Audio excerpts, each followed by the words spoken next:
So e-readers come in many shapes and forms, but nothing I think quite as cute as the Boox Go 6, which is undoubtedly my new favourite ebook device, and I think it could be yours, so let's see just what it has to bring to the table. Before I go off on the Boox Go 6, well, if you like this kind of content, go ahead and hit that subscribe button. We'd really love to have you part of our growing community of Android enthusiasts and people who are interested in all things Pixel. Go one step further and check out our channel memberships if you want extra content and digital assets like wallpapers, plus much more. I think it's a great price and you will be more than satisfied.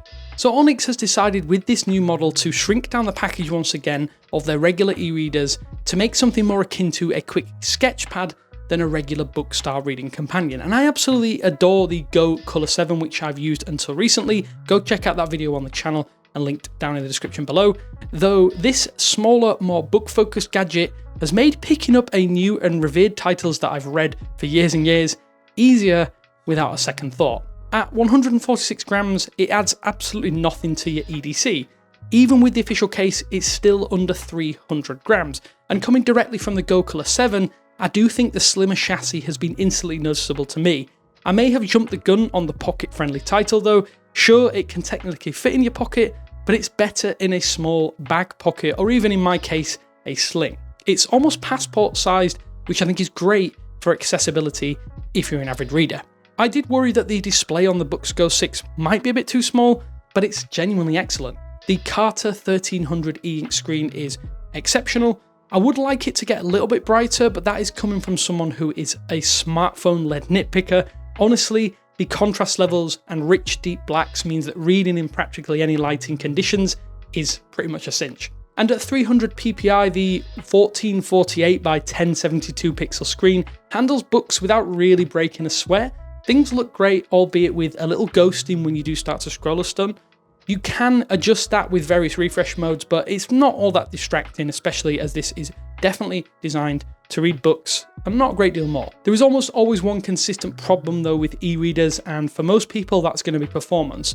The biggest pain point for low-powered Android phones also applies here because Onyx makes the Android-powered e-reader, or at least one of the leading ones on the market. And as a tablet, the Boox Go 6 I think is, well, it's pretty woeful. It struggles to do modern Android tablet things, and as bad as this sounds, as an e-reader, I'd say that the performance will be more than fine. This device utilizes the Qualcomm Snapdragon 662, which was a low-powered chip when it was released almost 4 years ago. I have found that once the Go 6 is warmed up, once you've started to get into the OS, it's a lot smoother and snappier. Things do take a while to load compared to a modern smartphone, which, although expected, is tough to get used to, I must admit. Then you realise that you're not using this as a tablet or a phone replacement, and it definitely feels more in lockstep with other dedicated e-readers with really low-powered hardware. Even though there is only 32GB of onboard storage as well, I haven't felt that this has inhibited me at any point. Most ebooks are super small, so you could have enough room for thousands of texts, books, documents, PDFs, and still have room left over. On top of that, there is a micro SD card slot, which I think is a bonus, but makes it easier to migrate your library over to the Boox Go 6 if you do have a large library of readable material. There is no built-in speaker on the Go 6, but for some strange reason, there is a microphone built in here. So that means that you could, at least in theory, make a voice call, but you need to use Bluetooth or USB-C adapters to out the audio, which is a strange choice, and I do think having a speaker would have made more sense, but it is what it is. You can connect to Bluetooth if you want to with headphones. And although some other Onyx e-readers do now run Android 12, the Boox Go 6 comes preloaded with the practically ancient Android 11. The upside is that this is the most up-to-date version of Android 11 and includes the February 2024 security patch as standard. There is no word on whether we'll get Android 12, but it's not a huge deal, I think, for a sole-use gadget like this. But it was originally marketed as coming with that slightly newer OS, so it's a little bit confusing, and I will reach out to Onyx to try and get clarification on this. I do though wish that Onyx had thrown in 4GB of RAM in this model, as 2GB of onboard RAM definitely hurts the performance quite a bit. Because I've solely used this as a reading companion, for me it's the Kindle app all the way, as that's where my biggest library is, and I think for me it has been about fine. It is on par with my older Kindle Paperwhite for what it's worth, but I can also switch between my reading applications, something which frustrates me about the Kindle series period, and I do like the options that you do have that come part and parcel with an Android e-reader. One notable problem right now though is that the Kindle app itself can take a little while to respond from a cold start after a recent update to that application. The app itself will take upwards of 10 seconds to open initially, and a pop-up can sometimes appear indicating that the app itself has crashed. I don't encounter this all the time, so it's hard to accurately diagnose, but I have seen people online complaining of this. I think if I leave a book open, or if you do this and return from sleep, it seems to work a lot better.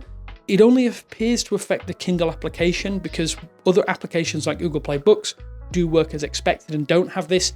The loading times, though, they're not exactly snappy with applications from the Play Store, but the pre-installed Book Neo reader isn't much faster, so you will have a different mileage with different applications out there. As I know, many apps will work, but due to the low power internals, you may have a less than optimum experience. The loading time is easily the most painful aspect, and given the performance gulf between the Go 6 and most modern smartphones, I would say I advise sticking to basic content consumption, otherwise you will really have a bad time. One exception to that, though, is the Google Calendar application or any other basic calendar application. I've used Google's Calendar for the most part. I've used it here with zero issues as an organizer tool. I think it's super useful to have on hand, so I highly recommend doing that if you were thinking of having this device and using it as an organizer. And while I think it seems like performance is bad, or it definitely sounds like that, it's important to keep reiterating that this isn't designed to be used like a tablet. Expect tablet-like performance, and I think that's a path to pure and utter disappointment. Naturally, this is a low-power device, and that means battery is solid, and when it's idle, I think it only uses about 4 to 5% each day. If I don't use this at all and come back and check it, when I read, it can go down about 10 to 15% per day, but that has varied depending on how bright I set the display and how long I spent reading. So I apologize, it's not the most accurate metric, but considering how small a 1500 mAh battery is by modern standards, and the e-ink screens are low power draw, then I think it's helping things running a lot smoothly. For most people, you probably expect to charge once per week if you read for an hour daily. A blast on an 18-watt charger and faster will have this e-reader pretty much well underway for about an hour. I find that just topping up every so often is more convenient, as it keeps me reading for a few more days per short charge cycle. So to summarise, while I love the whole package, some little problems with the Boox Go 6 definitely need to be addressed in any future follow-up. A lack of onboard RAM is causing some of those, but if you do stick to reading using the default application or even the Kindle app with those problems I noted, I think it's perfect for stuffing into a bag and reading on the go, mainly as a backup to your regular reading device at home, which is what I've been treating this as. Arguably, the biggest selling point is the pocketable size. I haven't found a dinky reading companion that I've enjoyed using more for what it's worth. It's just a fun piece of tech that, while it has other features, definitely just works for on-the-go reading. You're getting the flexibility and benefits of Android's vast array of reading apps, but the hardware I think is good, and it's a solid e-reader all said. It's not cheap at $149, which I think is the biggest stumbling block. Amazon's Kindle Paperwhite is just $10 more and has some upgrades like expanded battery life and water resistance, which I think is important to some people. Even so, combining all of your favourite reading services into one smaller device is bound to be appealing for people out there. Are there better overall e-readers?